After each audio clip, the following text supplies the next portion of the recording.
Welcome to Blind City. I had to lose my sight to find my vision. Are you blind? Are you blind? Open your eyes. They lying every time, so I don't trust men, only trust God.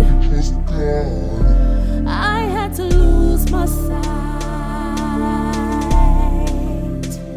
before I could see the light. Welcome to Blind City. See, Blind City is a condition. Crime, racism, and poverty. We have to put the word neighbor back into hood. I had over 31 surgeries and lost my sight in fight to glaucoma. I tried killing myself 3 times in one day, and I was unsuccessful. And then I heard a voice tell me, use your weakness as a strength to inspire and create awareness through Blind City, the podcast. I will address the issues that are plaguing our society, like poor education, that are turning our broken neighborhoods into the breeding grounds for prisons, bootleg preachers, crooked politicians that have my people dancing like strippers in the community. Let's talk about it, or we can flip tables like Jesus. Welcome to Blind City. This is Blind City, the podcast. I'm your host, Langford Cunningham. We are the therapy for these streets. And like I said before, the most dangerous man in the world is a blind man with a handgun.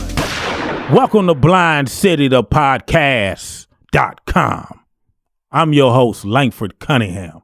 I had to lose my sight to find my vision and help others seek their vision. Because we got a lot of people with sight, but they don't have no vision. ABC, KDNL. Yes, Hype Magazine Network. I have a very special guest that just rolled up to the city. And this woman right here, I have a lot of love for her. The courage she has, the confidence, very passionate about her community. And I'm going to let you hear her story, what she has to talk about. She lost her daughter and her granddaughter from that gruesome murder that everybody heard about on the news. And I want you to pay attention to this story, how everything went down. Miss Ward, how you doing? Pretty good. I thank you for rolling up to the city. Glad to have you. My prayers are with your family still. Thank you. And I appreciate you coming on and talk about this. I know it's difficult sometimes, but we have to keep their names alive, and I'm going to help you do that throughout the community. And I respect your courage for being here. Let's get right into it.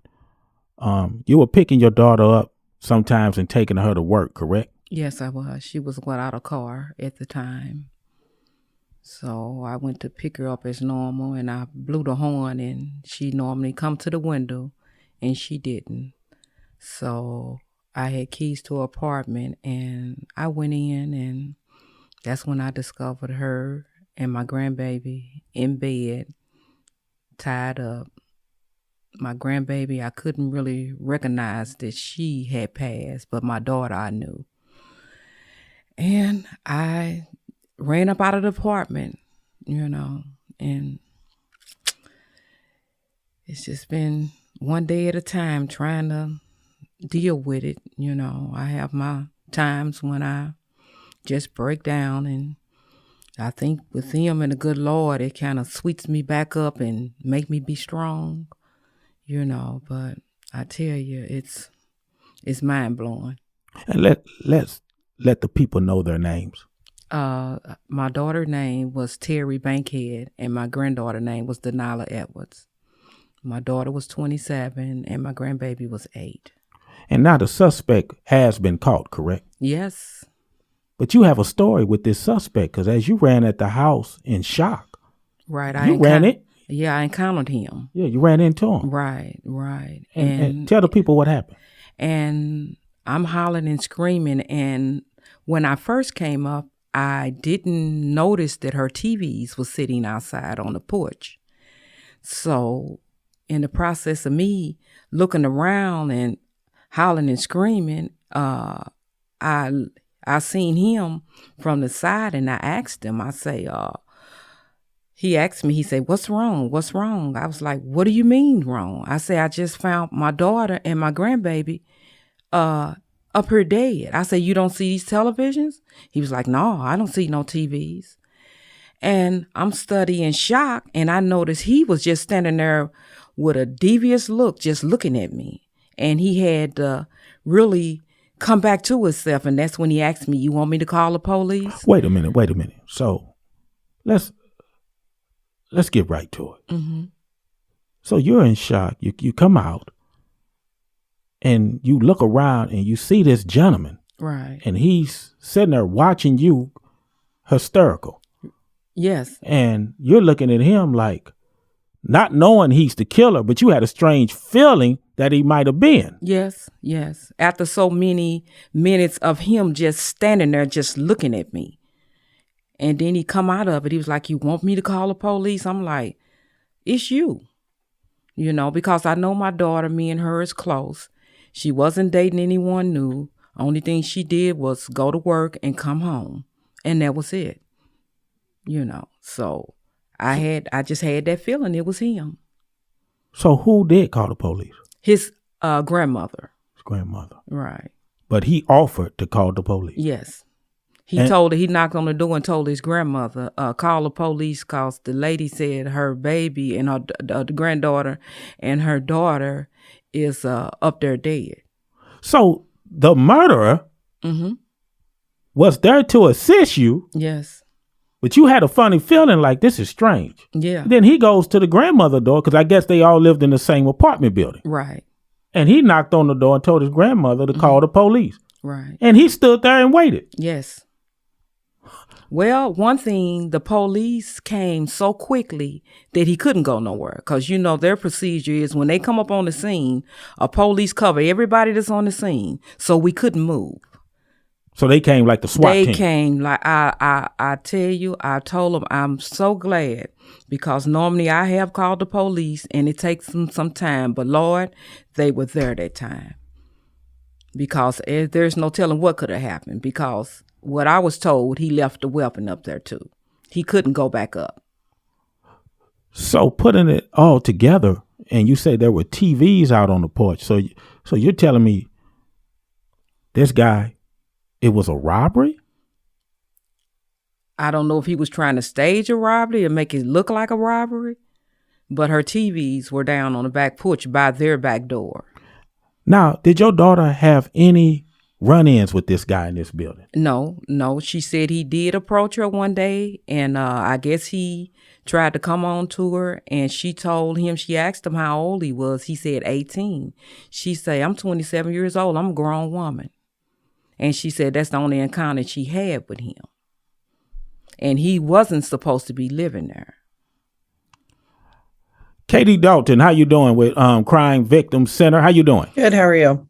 Can you expound on what your organization, when you deal with these type of situations in our community? Yeah, absolutely. So the Crime Victim Center, we've been around for almost 50 years. We started in 1972, and we work with people after a crime has occurred.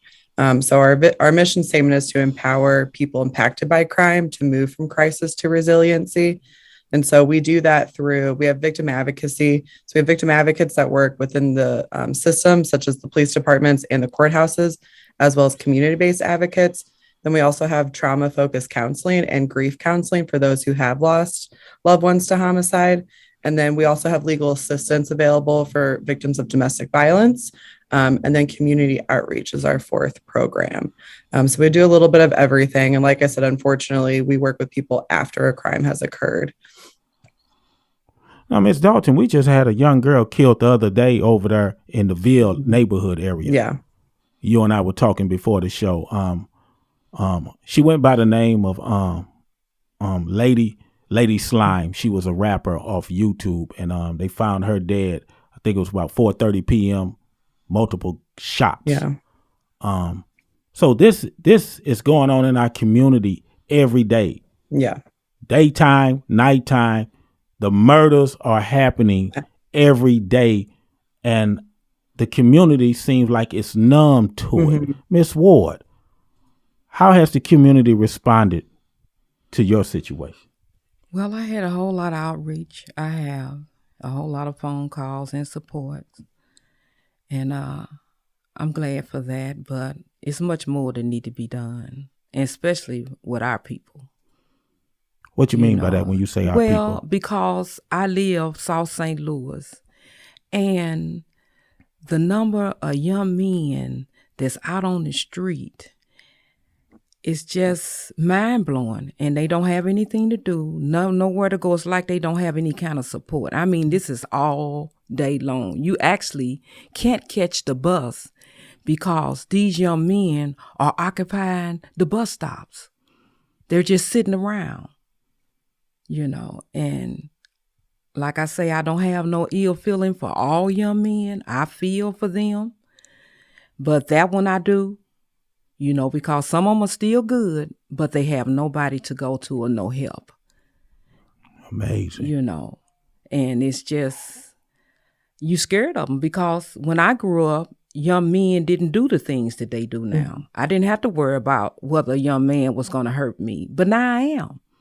Because you don't know if you passing a young man that'll say, yes, ma'am. Or I don't know if I'm passing a young man that'll do something to me. And these are the fears that I had way before this happened to my daughter. You have to watch your back. And it's just so many of them on the street. And it's just something that needs to be done. I don't know what, but something has to be done. Well, I know for a fact our mayor, Tashara Jones, is putting things in place. But understand, she walked into this mess. Right. This mess wasn't here when she got here. No. She's cleaning up somebody else's mess. Right. So where we at in the community right now is very dangerous. We have a lot of young men on drugs out here, Miss Ward. Yes, we do. We have a big drug problem in our community. And we also have a lot of people in gangs. Right.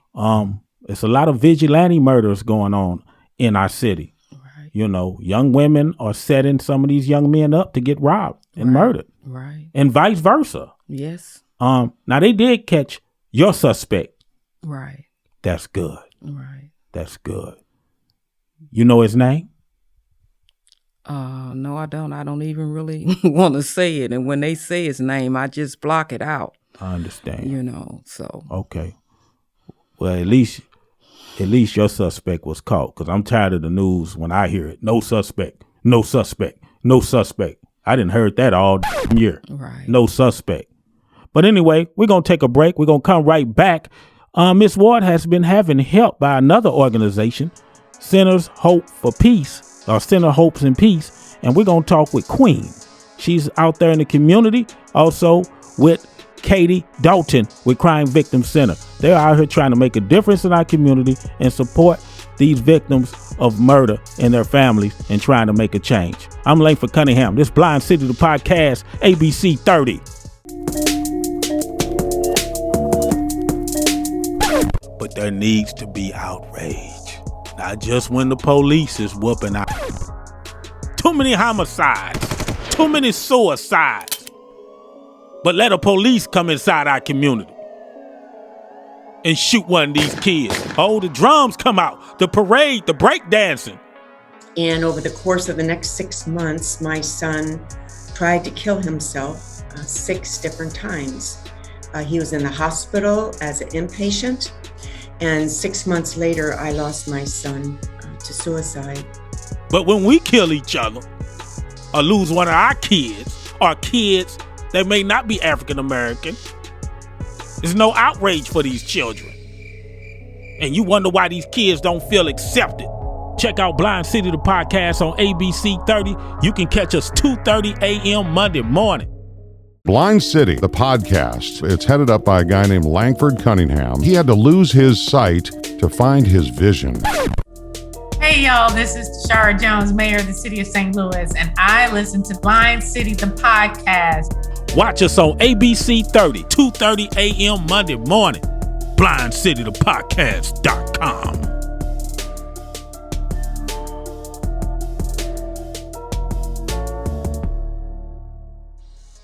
blindcitythepodcast.com. I'm your host, Langford Cunningham, and I have some amazing guests inside the city.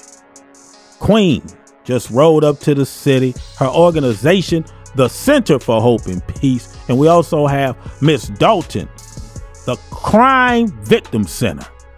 Queen, how you doing? Hi, how you doing? Blessed and blind. Thank God I can't see this mess going on out here in these streets. Yes, it's terrible. Thank God. Yes.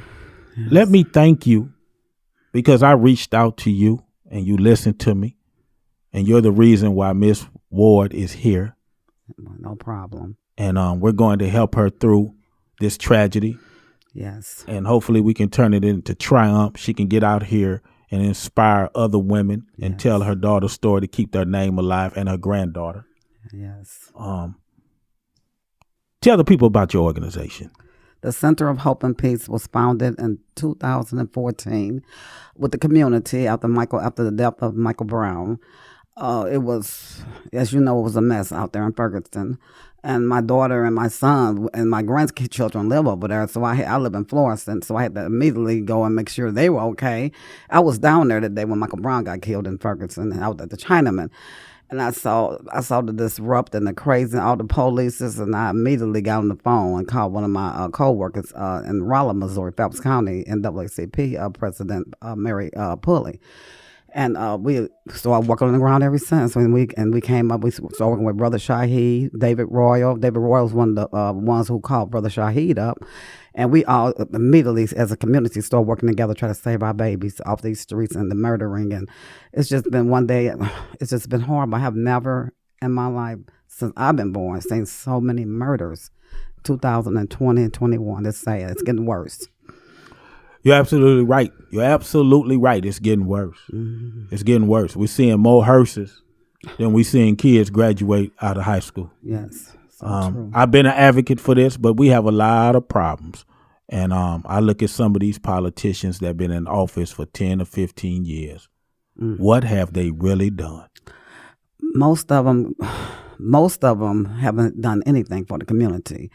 And that's why we formed our organization and started getting out there on the ground, helping the homeless, helping the people who's getting out of prisons, the ones who, not the real bad ones like the murderers, but the ones who, we all did something wrong, but they got caught with their hand in the cookie jar, stealing or whatever.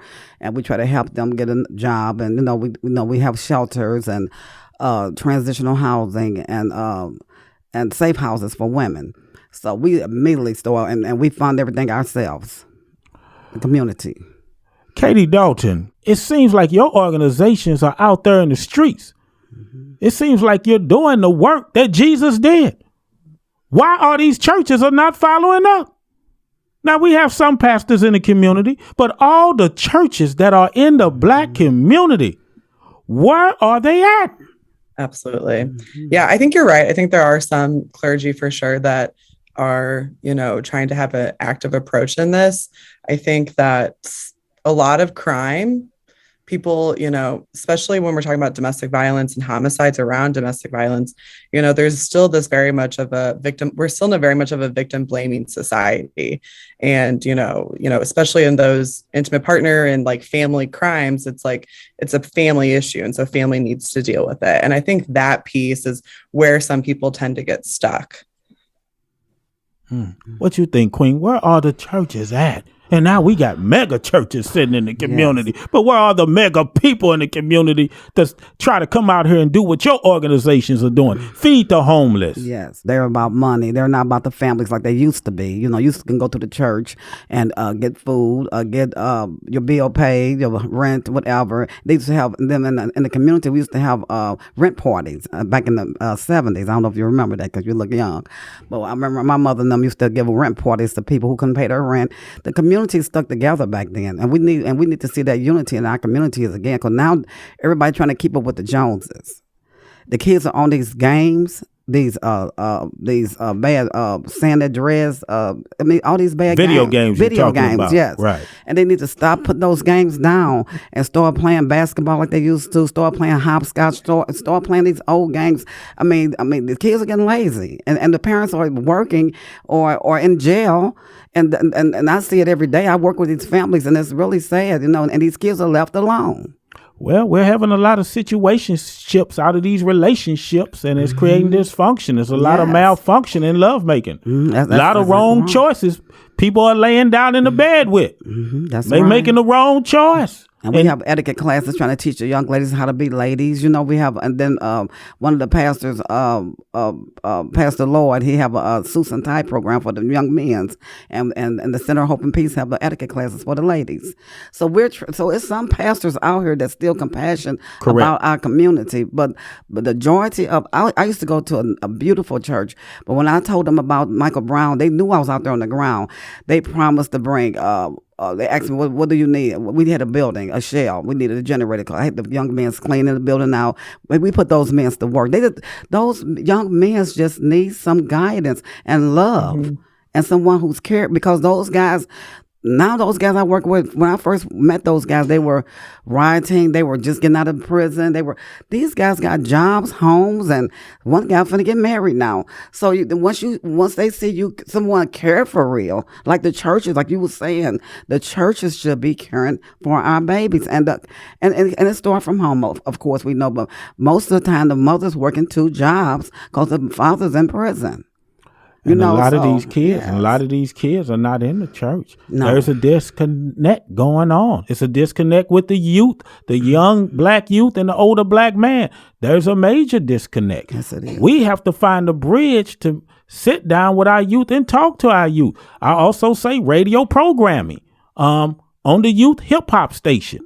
We need to find a way to talk to these kids. It's okay to play some of the music, but you got to have a balance in that music. You just can't twerk all day long and people dying out here in these streets. That's right. That's so true. Katie Dalton, what you think about that? They twerking, baby. They twerking and shooting. Twerking and shooting. Twerking and shooting. What are we going to do about it? Katie Dalton? I think that, it's all connected. I think our school systems in the city are not amazing. I think there's a lack of, you're right, people wanting to be outside of the homes and playing basketball and just being on the street. Right now, it doesn't feel super safe to do that sometimes in the city. There's lack of police officers in the city. I think that all has to be connected. There's a lack of respect for elders. That used to be a thing, where at least you could have young black men who would at least respect the elders of their older black men. And if they're telling them, stop doing this, they would. And there's a lack of that respect these days. The gangs, there is a big gang problem here in St. Louis as well. And it just all has to be connected in some ways. We have lack of services, we have lack of schooling, we just kind of need as a community to come together. I agree with everything that's been said. And you're right, but they don't really want to admit to the gang problem here. The gang problem been here since the 80s in St. Louis. And you had a lot of former police chiefs say, oh, we got it under control. Oh, we got it under control. Oh, we got it under control. And now we're in this mess. A bomb didn't drop now. Yes. And now the mayor has to try to clean up this mess. Let me say this before we go to a break. I appreciate you, Queen, the Center for Hope and Peace, Katie Dalton, the Crime Victim Center. If there's anything Blind City, the podcast, can do to assist both your organizations, let us know. I will be there. I'm blind out here in the community trying to make a difference. Some of you pastors better come out that church, man. Jesus died on the cross for what he believed in. Some of these people scared to die what they believe in. I don't know. Hey, you can't have faith and fear at the same time, Queen. That's right. And thank God for what you're doing, getting the message out here in the street to these young guys. And hopefully they listen and take heed, because what you're doing is beautiful also. We all have a hand to play in this. You got that right. It takes a village to raise a child. Thank you. Shout out to all these single mothers out there doing the best you can. To the fathers that's in their children's lives, let me give you a shout out. And for those that's not in your children's lives, let me say this to you. What come around, go around. Because that child is not going to forget that. And when that child gets older, they going to come looking for you. And you hope when they come looking for you, they want to greet you and give you a hug. not look at you and say, you're a We be right back after these messages. ABC KDNL 30, Blind City, the podcast. Langford Cunningham is really an inspiration. Mr. Langford Cunningham. Blind City, the podcast. It's headed up by a guy named Langford Cunningham. He had to lose his sight to find his vision.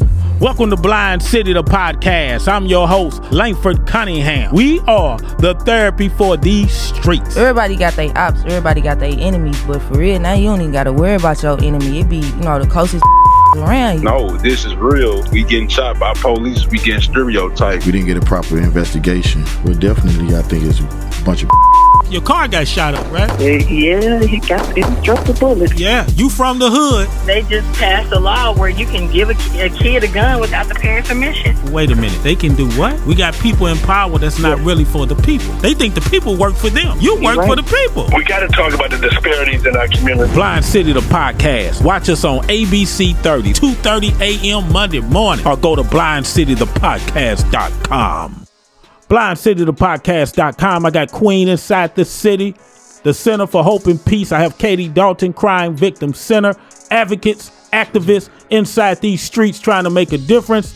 Katie Dalton, is there any social media information you can give to the people, or phone number if they need your assistance? Absolutely. We're the Crime Victim Center. Our number is 314-652-3623.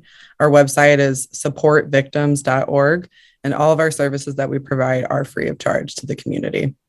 And Queen, Center Hope for Peace. Is there any social media information or phone number people can reach out to you? Yes, Center Hope and Peace, 314-536-7712.